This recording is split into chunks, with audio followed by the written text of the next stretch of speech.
Assalamualaikum warahmatullahi wabarakatuh. Kembali kita melanjutkan pembelajaran. Untuk kali ini, di hari ini kita tetap melaksanakan pembelajaran meskipun kita masih dalam konsep belajar dari rumah. Jadi harapan Bapak untuk kalian semua dapat mengikuti pembelajaran dengan baik. Materi-materi yang akan ditayangkan nantinya dapat dicatat poin-poin pentingnya, dan bila ada pertanyaan berkaitan dengan materi yang akan ditayangkan nanti, kalian dapat langsung menanyakan melalui media sosial atau langsung saja melalui media chatting kepada Bapak. Jadi untuk itu, mari kita sama-sama menyimak materi ini dengan baik. Semoga Allah Subhanahu wa Ta'ala senantiasa memberikan kesehatan, keridhoannya, sehingga pembelajaran kita pada hari ini meskipun dalam sistem pembelajaran jarak jauh dapat mendapatkan hasil yang terbaik. Oke, untuk itu mari sama-sama kita menyaksikan materi yang sudah Bapak siapkan. Selamat menyaksikan. Wassalamualaikum warahmatullahi wabarakatuh.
Alhamdulillah sudah kita saksikan bersama paparan dari materi kita pada hari ini, yaitu terkait dengan pemerintahan Hindia Belanda, di mana sejak didirikannya pemerintahan Hindia Belanda di Indonesia, maka secara otomatis dimulailah penjajahan Belanda terhadap negara kita Indonesia, yang konon masa penjajahan mereka mencapai waktu 3,5 abad, meskipun masih banyak polemik yang terjadi, sebagaimana yang sudah kita hitung juga bersama sebelumnya, bahwa sebenarnya Belanda sendiri menjajah Indonesia tidak sampai 350 tahun.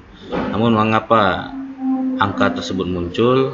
Maka kita bisa menjawab bahwa para sejarawan, para ahli menyebutkan angka 350 tahun itu untuk membangkitkan rasa nasionalisme, bahwa negara kita sudah lama berada dalam penjajahan, maka sudah saatnya untuk bangkit kembali. Oke, kembali kepada pokok permasalahan yang sudah ditayangkan tadi. Ada beberapa poin yang perlu kita catat. Yang pertama, ketika Belanda mendirikan VOC tahun 1602 sampai 1799, secara hukum belumlah disebut sebagai masa penjajahan Belanda di Indonesia. Mengapa?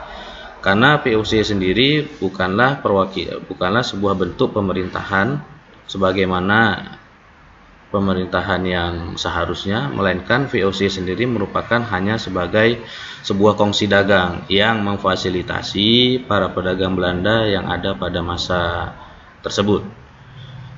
Nah, jadi pertanyaannya, kapan sebenarnya penjajahan Belanda di Indonesia itu dimulai? Maka bisa kita katakan bahwa penjajahan Belanda dimulai ya ketika VOC itu runtuh dengan sendirinya tahun 1799 Masehi, dan kemudian di Belanda seperti yang kita tahu terjadi pembentukan Republik Bataaf.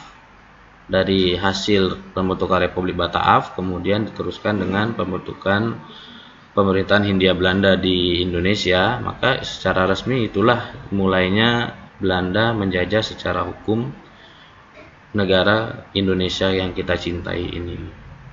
Dan lagi nanti dalam perkembangannya ada 5 tahun di mana Inggris sendiri pernah mengambil alih kekuasaan dari Belanda, yaitu pada tahun 1811 sampai 1816. Pada prinsipnya ada beberapa kebijakan Belanda selama menjajah Indonesia yang sangat-sangat merugikan bagi bangsa Indonesia. Yang pertama, seperti yang kita tahu, selama mereka menjajah, mereka menerapkan konsep kerja rodi atau lebih dikenal dengan kerja paksa, di mana rakyat pribumi atau rakyat inlander menurut mereka itu disuruh bekerja di perkebunan mereka, di perusahaan-perusahaan milik mereka, yang kemudian digaji tidak sepatutnya.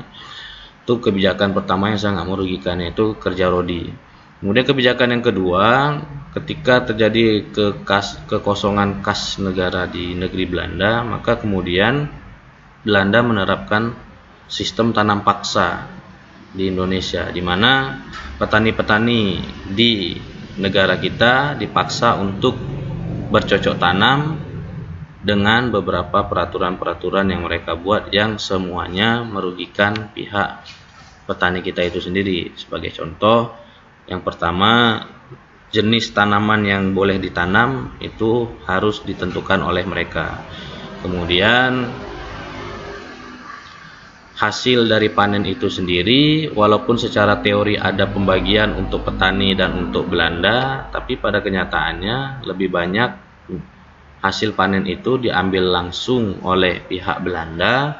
Jika terjadi kegagalan panen, walaupun dalam peraturan seharusnya pihak Belanda yang menanggung, justru dalam prakteknya petani Indonesia sendiri yang menanggung kerugian jika terjadi gagal panen, dan itu sangat menyengsarakan rakyat Indonesia, khususnya kaum petani. Sehingga selama pelaksanaan sistem tanam paksa ini yang dilaksanakan antara tahun 1830 sampai 1870, itu mengakibatkan terjadi bencana kelaparan yang berakibat pada penurunan populasi masyarakat di Pulau Jawa khususnya. Dalam artian berarti selama masa tanam paksa itu banyak sekali masyarakat Jawa, petani-petani Jawa di Pulau Jawa dan di daerah lainnya itu yang meninggal dunia akibat tidak ada pasokan makanan sehingga terjadi kelaparan dan meninggal dunia. Itu kebijakan kedua yang sangat merugikan. Kemudian kebijakan ketiga, sebenarnya nanti pada tahun 1901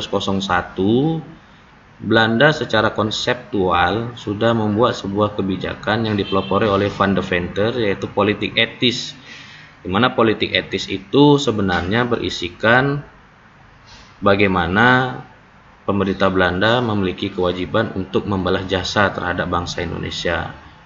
Maka diharapkan pemerintah Belanda memberikan beberapa poin untuk memajukan juga bangsa Indonesia yang telah banyak memberikan kekayaan sumber dayanya untuk negara Belanda itu sendiri. Jadi dalam politik etis ini ada 3 poin yang menjadi program utama. Yang pertama, edukasi, ditandai dengan didirikannya berbagai macam sekolah, baik dari tingkat sekolah dasar, tingkat sekolah menengah pertama maupun tingkat sekolah menengah atas sampai kepada tingkat perguruan tinggi. Secara teori semestinya seluruh rakyat Indonesia berhak mendapatkan pendidikan di sekolah-sekolah tersebut, tapi secara praktek justru para kaum priailah atau para keturunan-keturunan atau bangsa Eropa lah yang bisa masuk kepada sekolah-sekolah yang saya sebutkan tadi.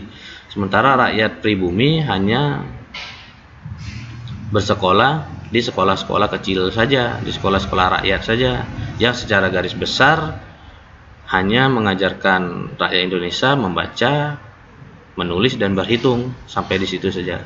Sementara kaum priai dan bangsa Eropa yang ada di Indonesia boleh melaksanakan pendidikan sampai ke tingkat jenjang yang lebih tinggi. Sehingga tidak mengherankan jika tokoh-tokoh bangsa kita memiliki kemampuan bahasa Belanda yang baik, karena mereka merupakan kelompok-kelompok priai orang tuanya, sehingga mereka bisa bersekolah di sekolah-sekolah Eropa. Nah, jadi itu kebijakan fokus politik etis yang pertama, edukasi. Secara teori dan praktek sangat melenceng. Yang kedua, fokusnya adalah masalah irigasi. Jadi pihak Belanda memiliki kewajiban untuk memberikan atau membuat irigasi-irigasi di lahan-lahan pertanian warga, sehingga bisa mendorong produksi daripada pertanian tersebut. Yang ketiga, dalam konsep migrasi, artinya pihak pemerintah Hindia Belanda juga berkewajiban untuk melakukan migrasi, baik itu transmigrasi, imigrasi, emigrasi dan seterusnya, dari Pulau Jawa ke pulau-pulau daerah yang lain untuk memajukan daerah yang lain juga. Jadi itulah politik etis.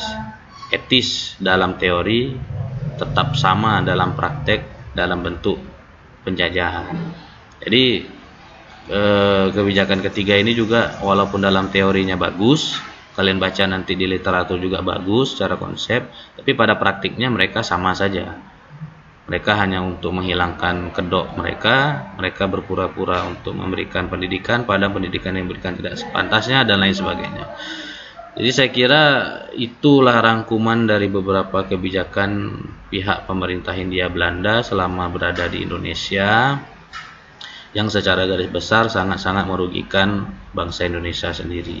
Sehingga nanti pada akhirnya akibat tekanan dari penjajah yang sangat luar biasa, maka kemudian rakyat Indonesia berbalik, berani untuk melawan Belanda.